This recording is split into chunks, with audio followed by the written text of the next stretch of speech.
Buenos días, familia. Un abrazo para todos. Gracias por acompañarnos otro domingo más de una manera virtual. Espero que sea, eh, ya queden menos domingos en cual nos podamos o tengamos que reunir de una manera virtual. Como hablamos el domingo pasado, al final, bueno, estamos viendo opciones para un lugar para reunirnos. Así que vamos poco a poco trabajando en eso. Si conoces de un lugar que podamos de repente utilizar, avísanos, le escribes a Fabiola o me escribes a mí y ahí vamos viendo porque sí queremos aprovechar la apertura que las autoridades nos han dado en este tiempo para reunirnos, obviamente marcando o cumpliendo los lineamientos de seguridad que nos piden las autoridades. A todos bienvenidos, gracias por acompañarnos y espero que este domingo sea de bendición para todos ustedes, que así como hemos podido alabar a nuestro Dios, podamos también en esta, ya lo que queda de la mañana y la tarde, escuchar su palabra y que ella nos rete y que nos anime, nos confronte y nos dé algo que llevarnos para aplicar en nuestra vida. Ya es una tradición en nuestra iglesia, en Vida Abundante, bueno, por lo menos en los últimos años, de que las semanas previas a Semana Santa, al Domingo de Resurrección, siempre hacemos una serie relacionada con la obra de Cristo en la cruz. Y durante varias semanas hablamos sobre este tema y lo que representa para la humanidad, para nosotros, el más grande sacrificio y muestra de amor que alguien pudo haber hecho por un ser humano. Y este año, por supuesto, no es la excepción. Tenemos una serie de 4 semanas que vamos a iniciar hoy, que hemos llamado Su gracia es mayor que. ¿De qué vamos a hablar? Obviamente de la gracia del Señor. Trataremos de cubrir todas las connotaciones que trae esa palabra, su significado y el efecto que ella tiene en nuestras vidas como seres humanos, porque no es solo la gracia de Dios para los que son cristianos, es para toda la humanidad. En esta serie, esta serie se basa en un verso en Hebreos capítulo 12, versículo 15, que dice así: cuídense, por lo menos en su parte inicial dice, cuídense unos a otros para que ninguna de ustedes deje de recibir la gracia de Dios. Este es uno de los tantos versículos que tengo que reconocer que quizás uno pasa rápidamente por ese versículo, pero en esta ocasión fue como que me chocara con una verdad que había obviado por tantos años, como que me dijera, oye, despierta, esto es importante.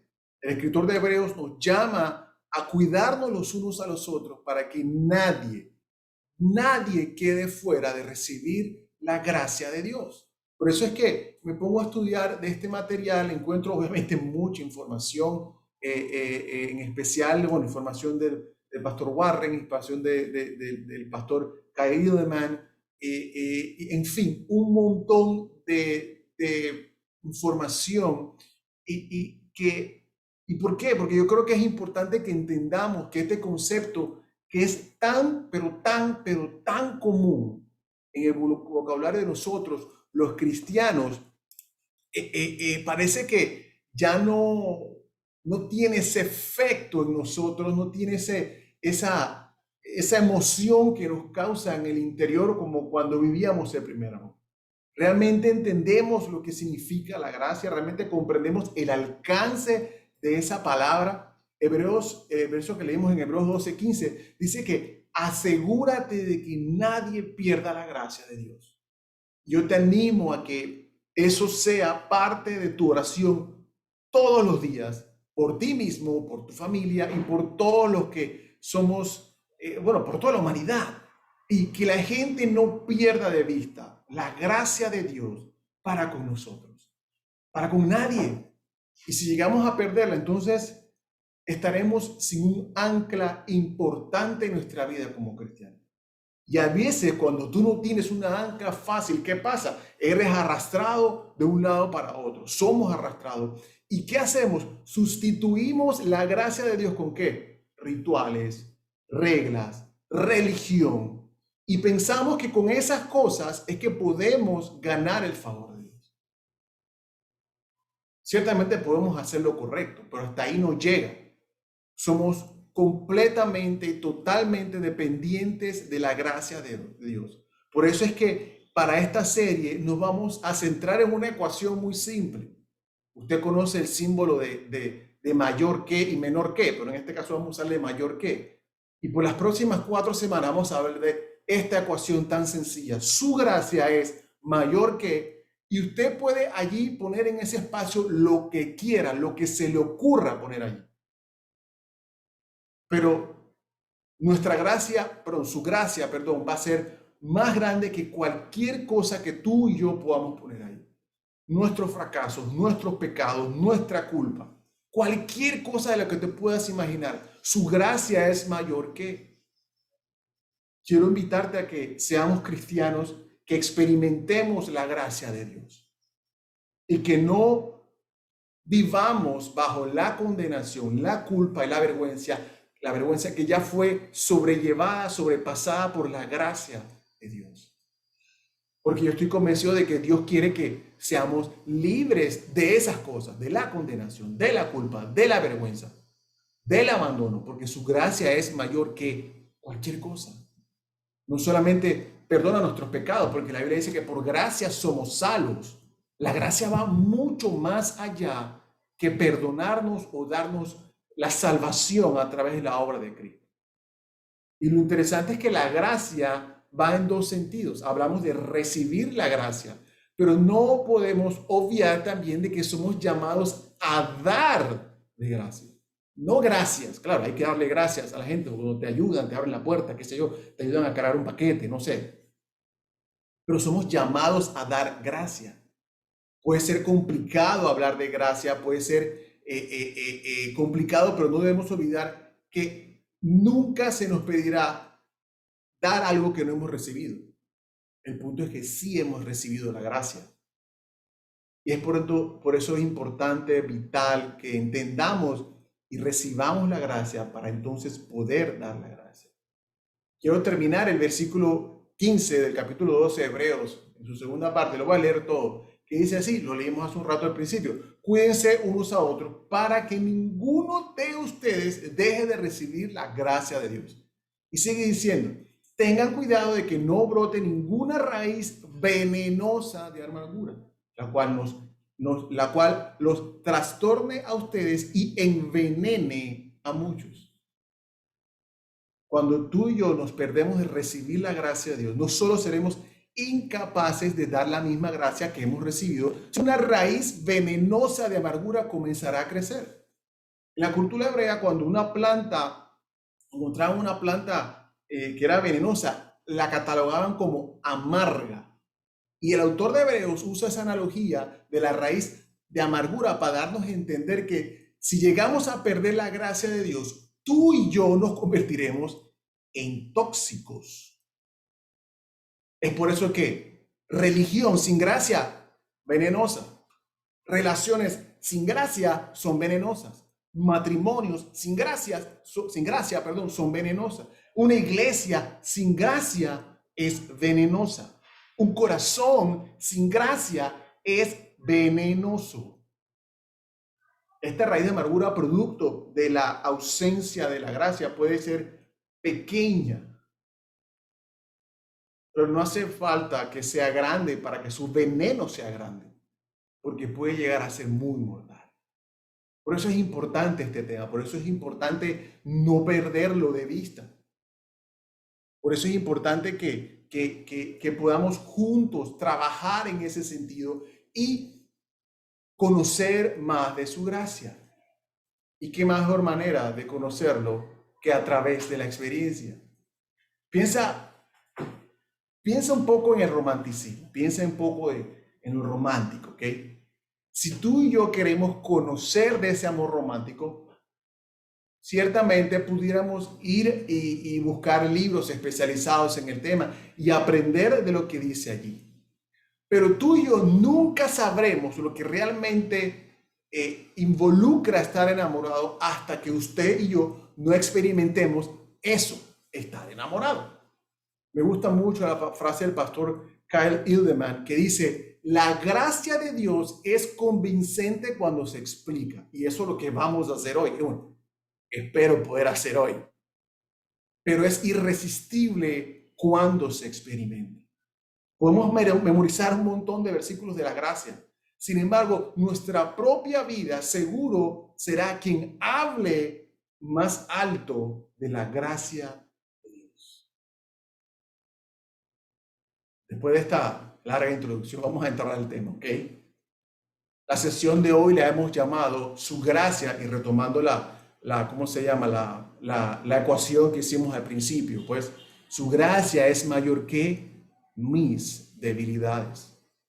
Y vamos a estar leyendo en Corintios capítulo 12, pero también vamos a estar trabajando en el capítulo 11 de 2 Corintios, donde vemos que el apóstol Pablo desafía a la iglesia en Corinto a no celebrar sus logros, sino a celebrar sus debilidades. Porque cuando somos débiles, esa debilidad crea el espacio, abre la puerta para la gracia de Dios. Es el lugar donde el poder de Dios se puede ver visiblemente demostrado. Ahora, es importante que entendamos el contexto de lo que estaba ocurriendo en la iglesia en Corinto. Una ciudad ubicada en Grecia era un destino para la gente. Es como que, hey, yo quiero conocer Nueva York, yo quiero conocer la ciudad de Los Ángeles, yo quiero conocer París, yo quiero conocer Londres. Era una ciudad de destino y era muy caracterizada por un estilo de vida lujoso, una estructura impresionante que todavía hoy permanece en pie. Bueno, en muchos casos. Un lugar de placer, un lugar de vida exótica, un lugar ¿cómo se llama?, de edificaciones extravagantes, con un estilo arquitectónico que hoy es motivo de estudio, grandes columnas que demostraban el poder y el prestigio de esa ciudad. En ese momento Pablo escribe las cartas a la iglesia y algunos falsos maestros habían, ¿cómo se llama?, habían entrado a la iglesia, habían entrado en esa escena para enseñar una falsa doctrina y ganando a la gente de la iglesia por fuerza, mostrando que, ¿qué buscaban ellos? Que su currículum religioso era más importante que cualquier cosa. Lo que yo he logrado, lo que yo he alcanzado, lo que mis experiencias valían, y claro que valen, pero no dentro del aspecto cristiano. Y la iglesia estaba siendo convencida de esta falsa enseñanza. Una iglesia en una ciudad donde la experiencia era importante, donde lo que tenías era importante, lo que lograbas era importante. Esa cultura estaba ingresando a la iglesia producto de estos falsos maestros, como le llama Pablo. Así que él llama a la iglesia a que se deleite en su debilidad para experimentar el poder de Dios. Así que los va a desafiar a que no huyan, no disfracen, no maquillen sus debilidades, como muchas veces nosotros hacemos, sino que celebremos la debilidad para que podamos experimentar la gracia de Dios de una manera completa, absoluta. Y eso es lo que yo creo que Dios nos quiere desafiar hoy.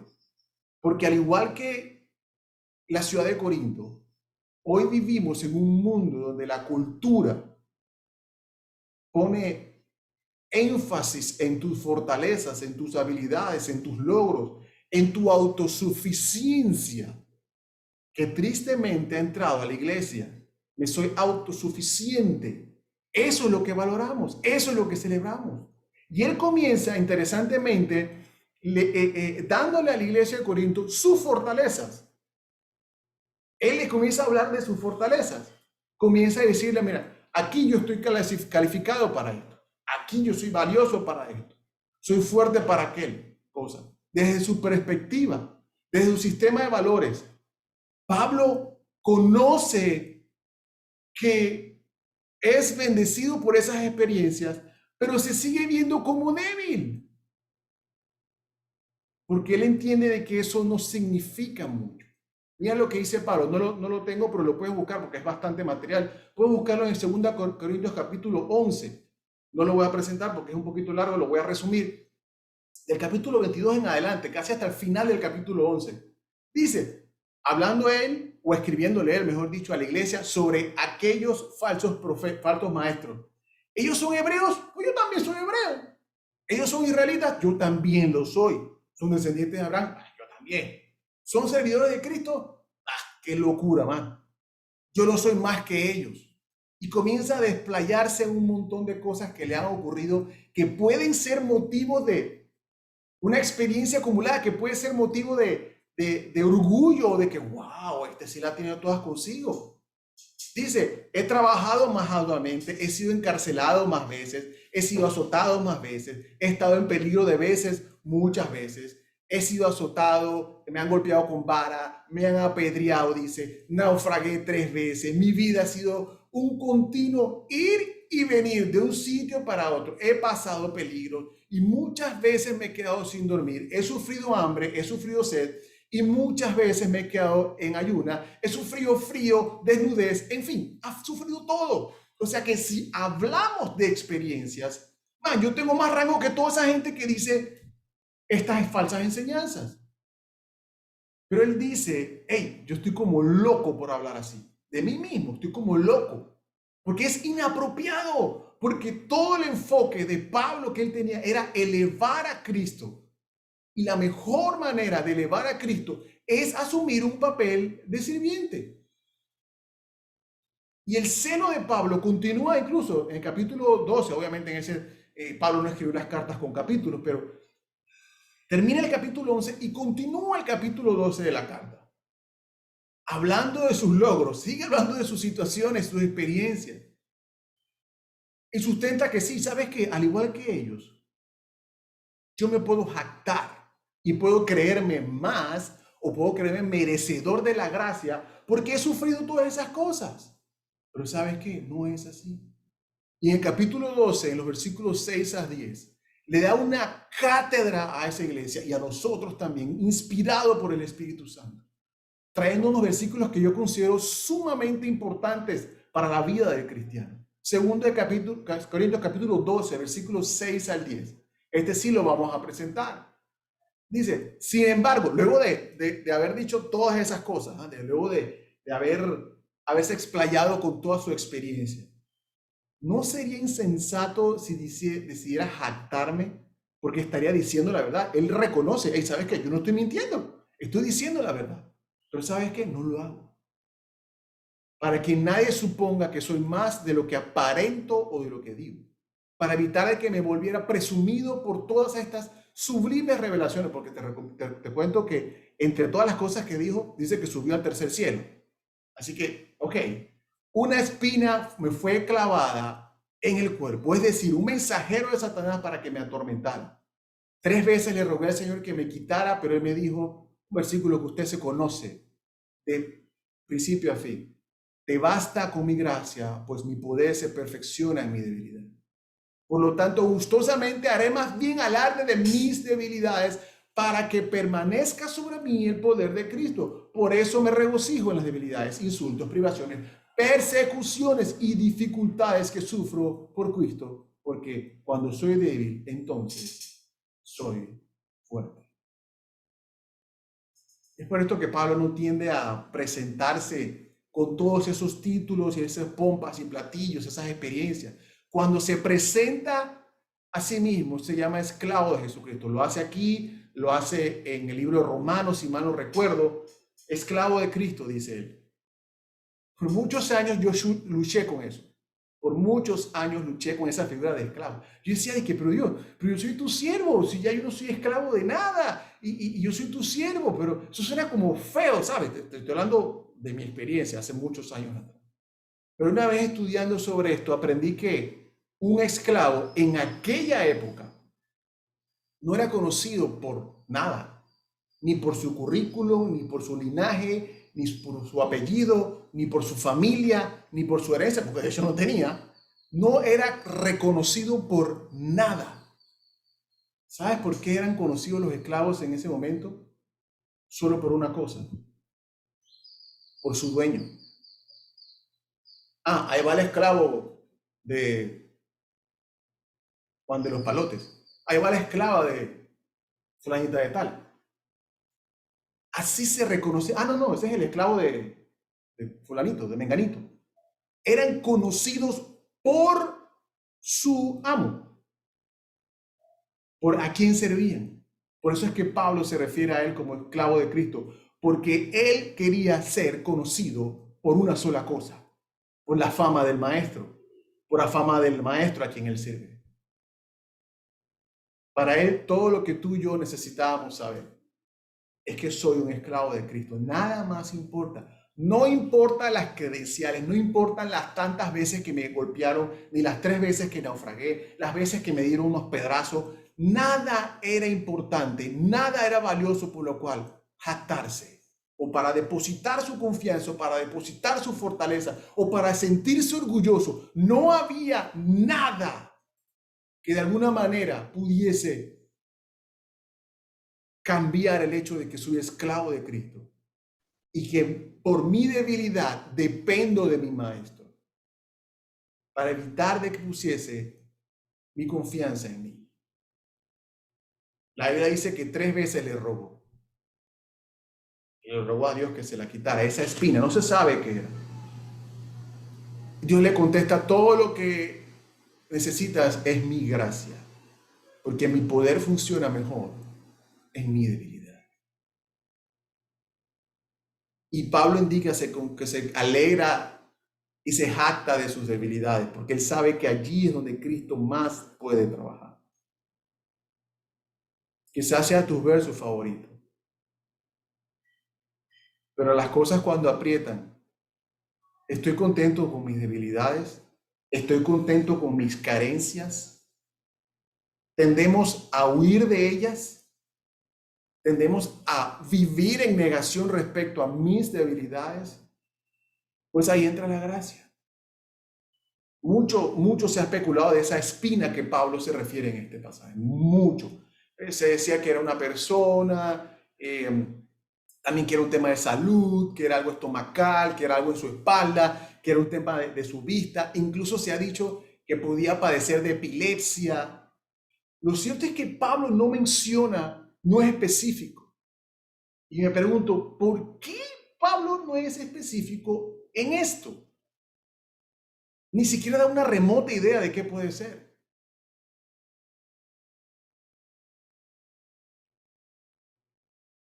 Creo que Pablo trata de que el enfoque caiga sobre él más que sobre la situación que le ocurre.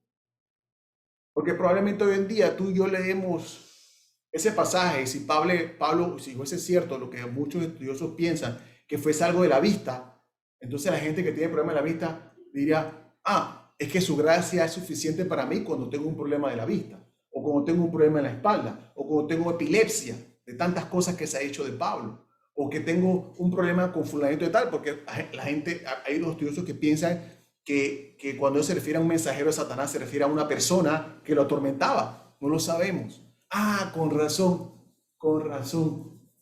Tengo un mensajero de Satanás cerca. Y la gracia, no. Él no entra en contexto de lo que le ocurre para que no encasillemos la gracia de Dios en función de esa situación, sino que la gracia de Dios sirve para lo que sea. Por eso decía al principio, llena el espacio en blanco en la ocasión. La gracia de Dios, su gracia es mayor que, y llena el espacio lo que quieras.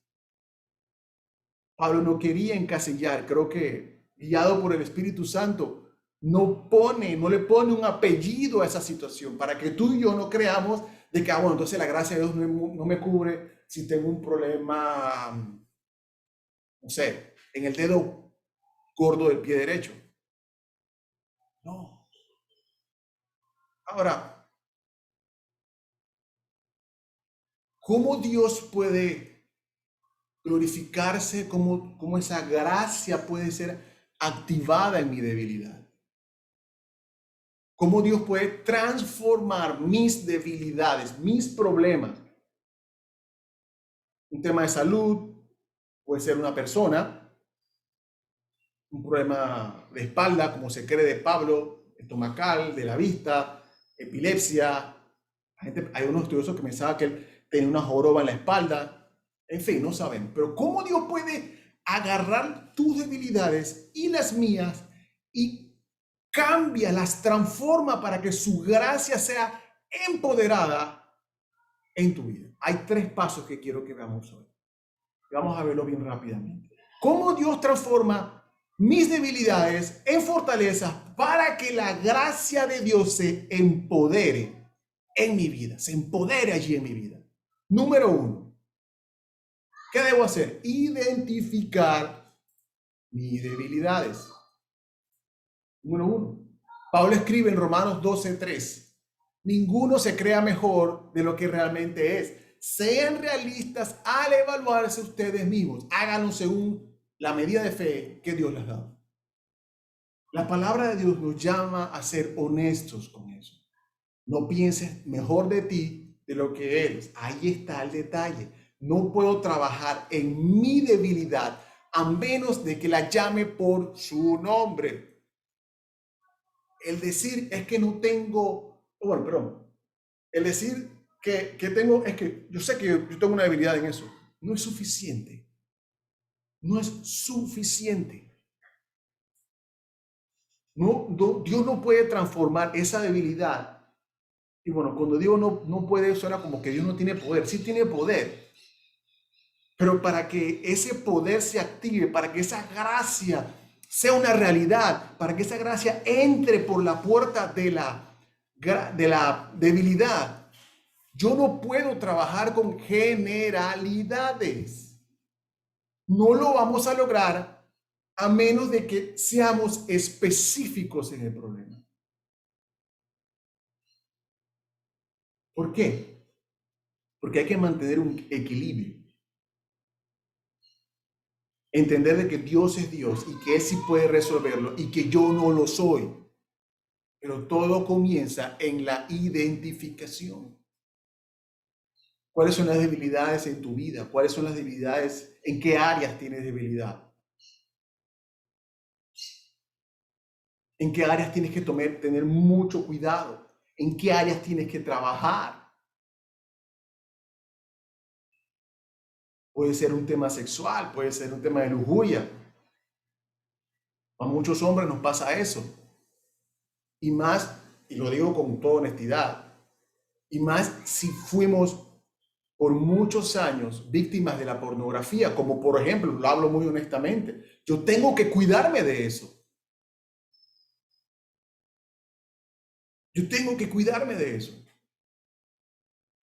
Y yo tengo que tomar acciones para eso. Entonces, hey, yo sé que eso fue una debilidad, la gracia de Dios me ha llenado, me ha ayudado y se ha empoderado allí, pero no quiere decir que yo tengo que bajar la guardia, pero yo tengo que reconocerlo y decirle, Dios, yo tengo problemas con esto, yo tengo problemas con, ¿cómo se llama? La ludopatía, ¿no? El tema de las apuestas.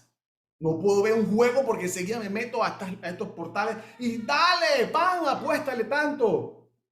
Estoy en desesperado para que venga la próxima pelea de campeonato mundial para apostarle al otro y apostarle al otro. Tengo problemas con la lengua, hablo demasiado, tengo problemas con la mentira. Y así, ¿no? Y ¿sabes qué? Cuando vayamos a hacer una evaluación de la debilidad, no nos vayamos a las debilidades más rojas que están tirando lujuria. Digo, claro, sí hay. Pero a veces algo tan pequeño como el orgullo. Tan pequeño porque es algo que no se ve necesariamente. Mucho cuidado.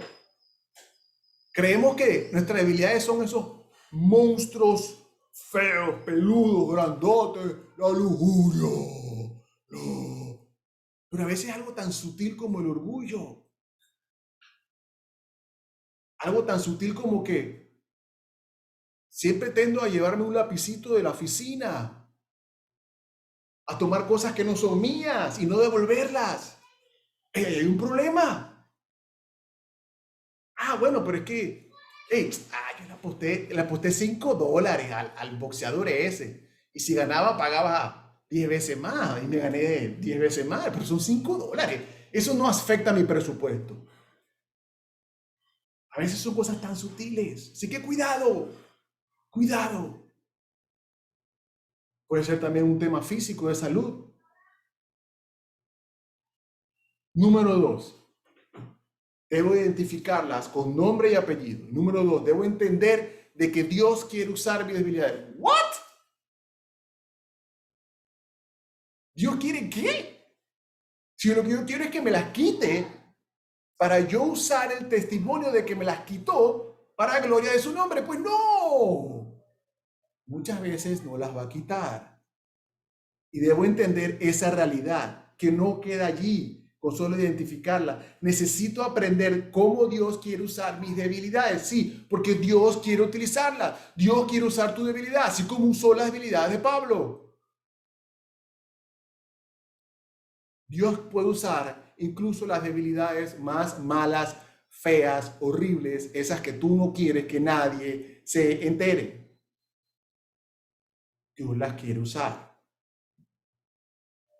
¿Cómo puede usar Dios mis debilidades, inclusive las más feas, para algo bueno?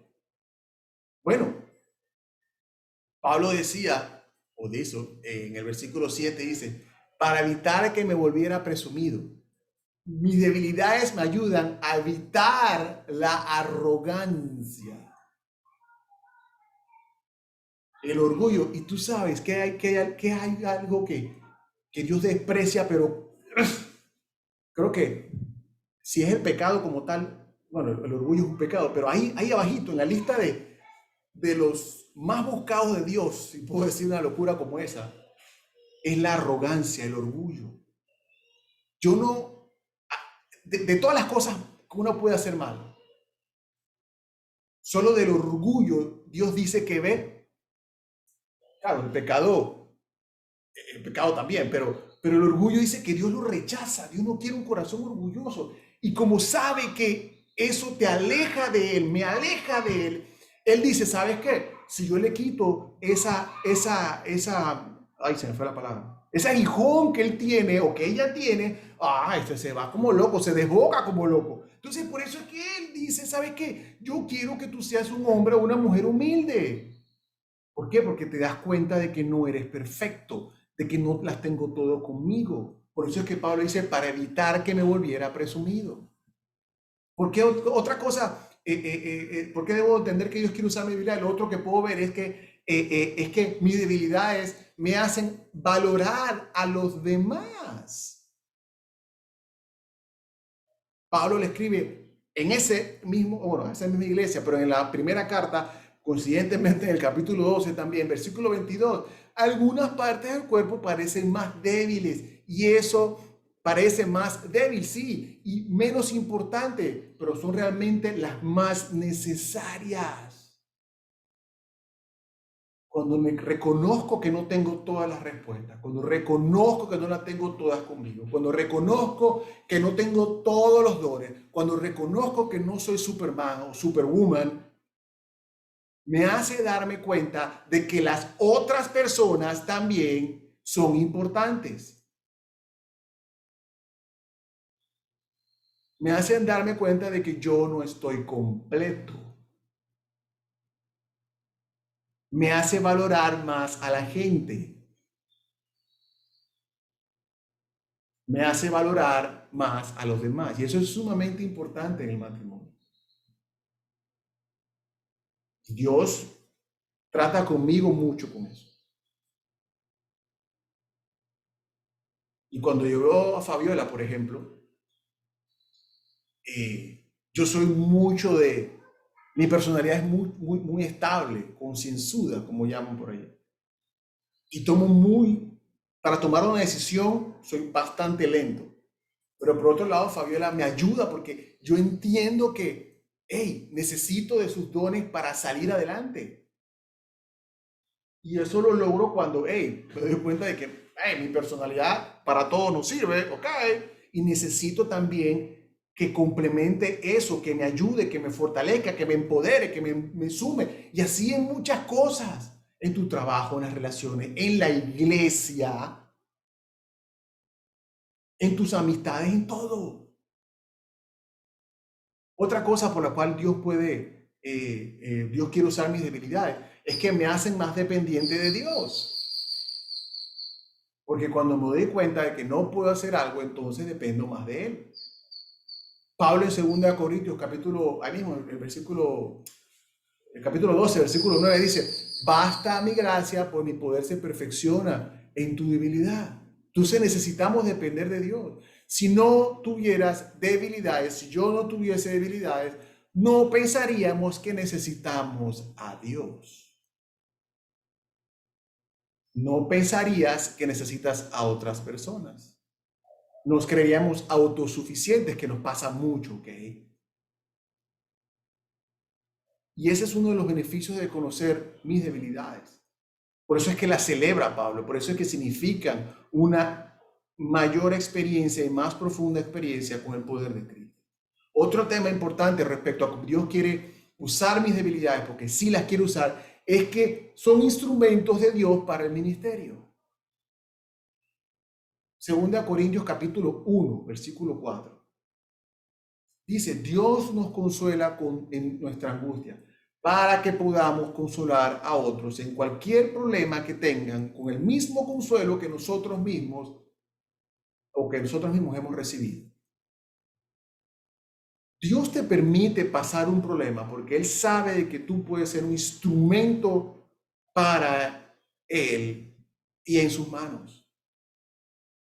Entonces puedes darte vuelta y ayudar a aquel que está pasando el mismo problema. ¿Quién podría ayudarte mejor a ti? Una persona seguramente, claro, mucha gente te puede ayudar, no estoy diciendo que bueno, un doctor o un psicólogo no te puede ayudar. Claro que te pueden ayudar. Pero si es alguien que entiende una situación porque la vivió y salió adelante, gracias a Dios, puede ayudarte mucho más. Por eso es que podemos decir que en Cristo el dolor no se desperdicia. Y yo lo viví en carne propia, lo he contado otras veces, en mis episodios oscuros de matrimonio, que fueron oscuros. Yo me preguntaba, pero ok, Señor, ya salimos adelante con el favor de Dios y la gracia de Dios y el apoyo de mucha gente que nos quiere. ¿Por qué permitiste eso? ¿Por qué no me ahorraste esos años de dolor? Claro, fue mi necedad también, ¿ah? Ok, no es que fue mi necedad. Pero hoy en día yo siento que yo puedo entender a alguien que está pasando por esa situación. Y no es que tengamos todas las respuestas, pero por lo menos, como mínimo, podemos ser testimonio de que la gracia de Dios sí puede restaurar hasta lo más feo que se te ocurra. Porque así restauró mi vida y nuestro matrimonio. Lo tercero, ¿por qué Dios puede transformar nuestras debilidades? ¿Y cómo lo puede transformar? Mejor dicho, debo admitir abiertamente mis debilidades para cambiarlas. Todos tenemos debilidades en nuestra vida que nos gustaría cambiar. Pero ¿quieres que te diga un secreto? Esas debilidades no van a cambiar siempre que las mantengamos en secreto. Ahí en secreto no van a cambiar. Van a cambiar el día o van a empezar a cambiar el día que las confieses. Y sabes que eso no es algo agradable. Eso es algo vergonzoso, humillante. El punto es que si las mantienes en secreto y pudieras cambiarlas en secreto, ya lo hubieses hecho. Pero si todavía están allí en secreto en tu vida, es porque no las has podido cambiar. Yo la voy a cambiar después. No, si no las has hecho, ¿cuántos años pueden haber pasado? No sé cuántos años pueden haber pasado, pero si no las has hecho en ese momento, no lo vas a hacer después. En secreto no se puede. La única forma de que podamos cambiarlas es que las debilidades que hemos tenido en nuestra vida, comiences a invitar a otras personas para que te ayuden con ellas. Cuando admites tus debilidades, entonces podemos empezar a cambiarlas por la gracia y el poder de Dios. Ahora, no se lo digas a todo el mundo, ¿no? No, Y mil veces no, a todo el mundo no se le puede decir. Yo creo que se lo puedes decir a aquella persona que sabes que te ama incondicionalmente, que sabes que se va a quedar contigo sin importar lo que le digas, lo más feo que le puedas decir de tus debilidades. Se va a quedar contigo. Que no se va a escandalizar por lo feo de tu debilidad. Esa es la persona, no es todo el mundo. No es todo el mundo. Mira lo que dice Santiago capítulo 4, versículo 6. Dios se opone a los soberbios y da gracia a los humildes. Lo hablamos hace un rato. ¿Cómo tengo la gracia de Dios? Sé humilde. Hay que ser vulnerable. Admito que soy débil. La humildad abre la puerta a muchas cosas, pero principalmente abre la puerta a la gracia de Dios. ¿Y cuántas veces pasa que nos estamos comiendo un cable, pero nuestro discurso es: aquí, hermano, estoy de pie, bendecido y en victoria? Yo te quiero invitar, familia, a que quites ese cliché de tu boca. El éxito de la iglesia inicial, la primera iglesia en Hechos, de que todo lo tenían en común y vendían sus cosas para darle a los otros, es porque sabían las luchas que tenían. Y aquí no es que ahora vamos a abrir un grupo de chat y que todos chateen sus debilidades. No. Pero estoy seguro de que en este grupo, de esta comunidad de fe, hay gente con la cual tú te identificas, hay gente con la cual tú puedes abrir tu corazón. ¿Sabes qué? Estoy luchando con X cosa, ayúdame. Pregúntame. Admitir mis debilidades me fortalece espiritualmente. Santiago también, en el capítulo 5, versículo 16, dice: confiesen sus faltas unos a otros y oren los unos por los otros para que puedan ser sanados. Este verso aplica, claro que sí, aplica a cuando yo hago algo que ofende a otra persona. Pero no solamente aplica para eso, ¿sabes? No solamente aplica para eso. Y es que si yo confieso, entonces Dios me perdona. Esa es otra cosa importante que hay que aclarar. Si todo lo que queremos es ser perdonado, entonces no necesitas confesarle a más nadie, solo a Dios. Si quieres confesar tus faltas, a Dios es donde debemos hacerlo. Pero Santiago dice, para que podamos ser sanados, debe existir una confesión. Y eso va más allá de mi falta respecto a que, bueno, dije algo que te ofendió, hice un comentario un poco burlesco y te lastimó. Va más allá de eso. Dios nos ha conectado de una manera tal de que revelar esas cosas, y nuevamente no es a cualquiera, entonces comienza la sanidad. En la confesión comienza la sanidad.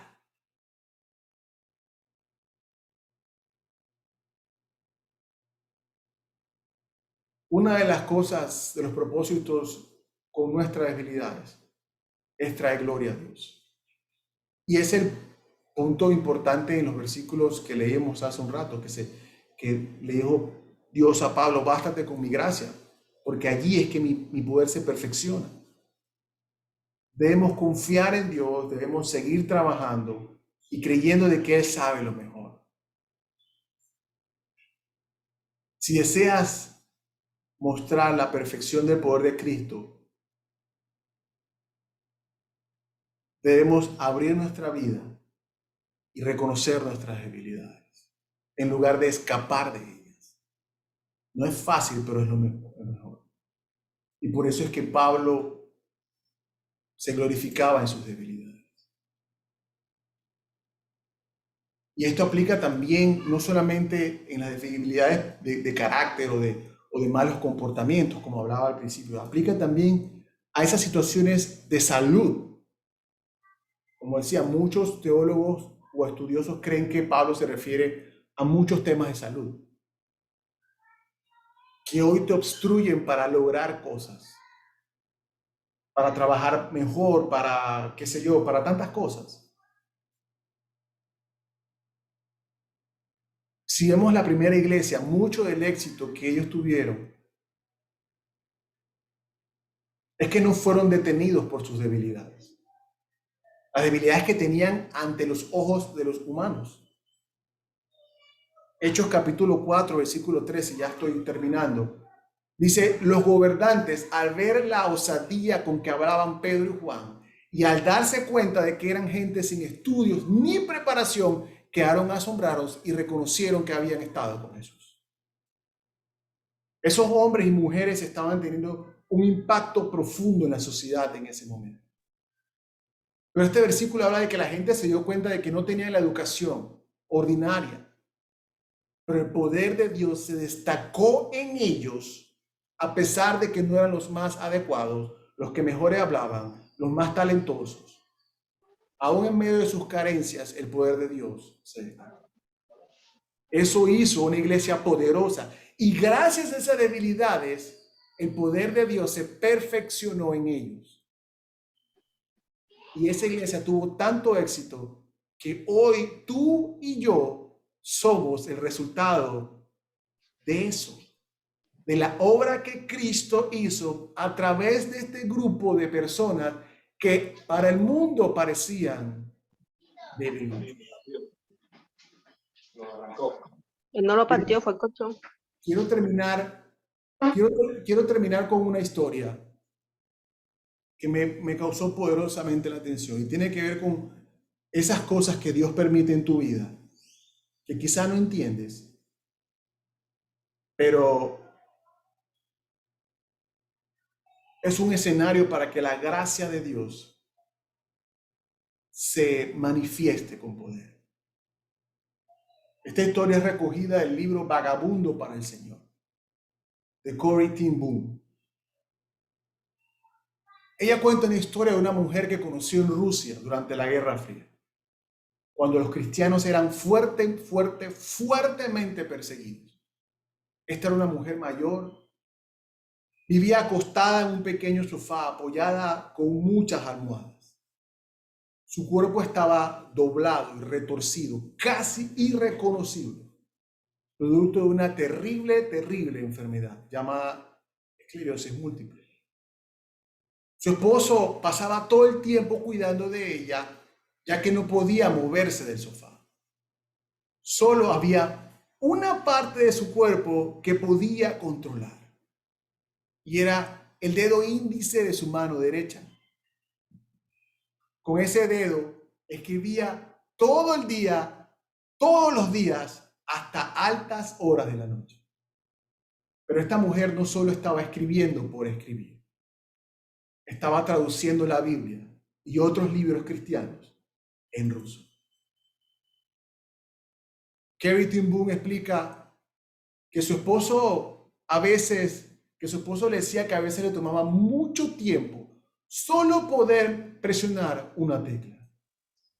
Y ella decía, yo veía a esa mujer con su cuerpo demacrado, con sus pies curvados hacia abajo, y le gritaba en mi interior al Señor, ¿por qué no haces algo? ¿Por qué no la sanas? ¿Por qué no la curas? ¿Por qué no la levantas de ese sillón?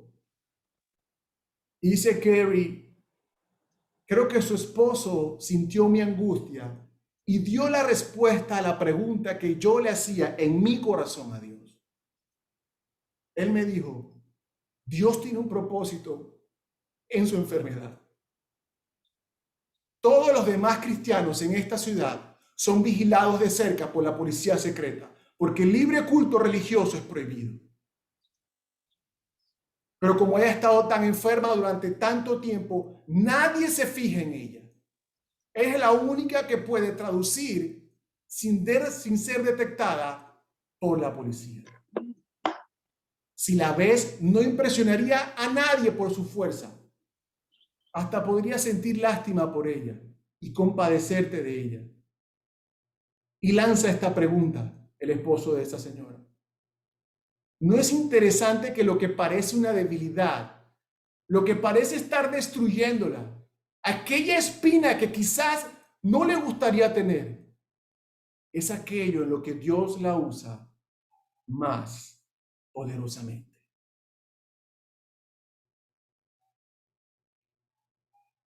Familia, el poder de Dios actuará en nuestra vida en proporción directa a la medida en que tú y yo reconozcamos nuestras debilidades y nuestras circunstancias desfavorables.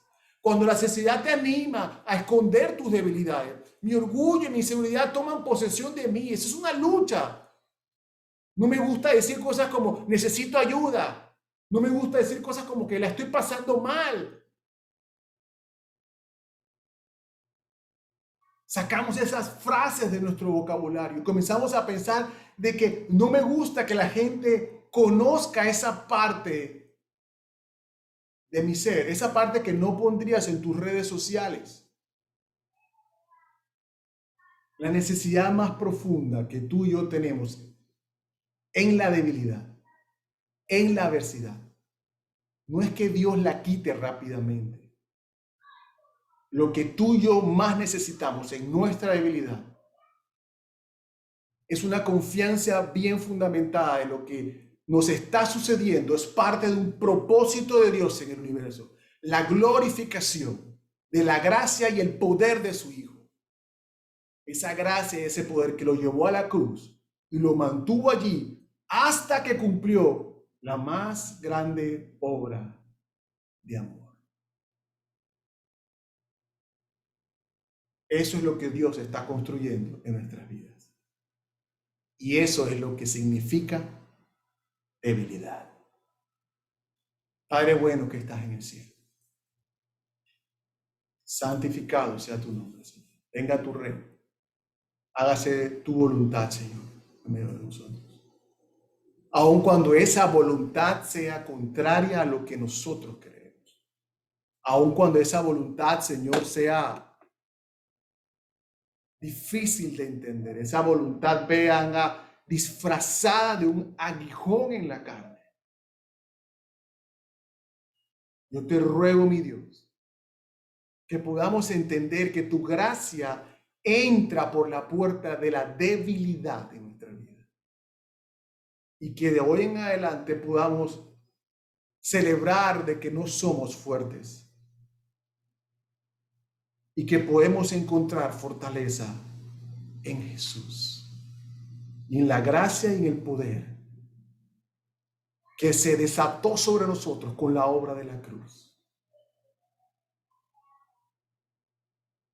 Ayúdanos a entender de que tú quieres ser glorificado a través de nosotros. Y eso incluye nuestras debilidades, que quizás en algún momento nos las quites. Pero quizás también en este momento quieres mantenernos humildes y sencillos. Quieres mantenernos pegados a ti, porque reconocemos que sin ti no podemos hacer nada.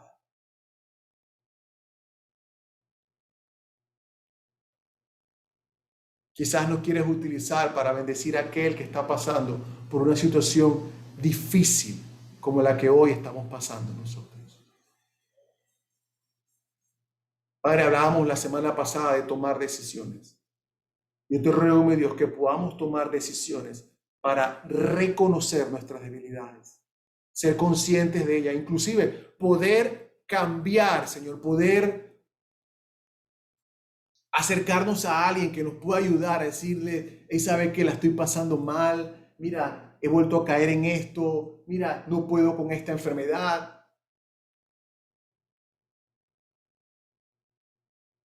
Te lo pido, mi Dios, ayúdanos, ayúdanos, ayúdanos a celebrar nuestras debilidades, porque en ellas tu gracia se empodera sobre nuestras vidas. En el nombre poderoso de Jesús. Amén y amén.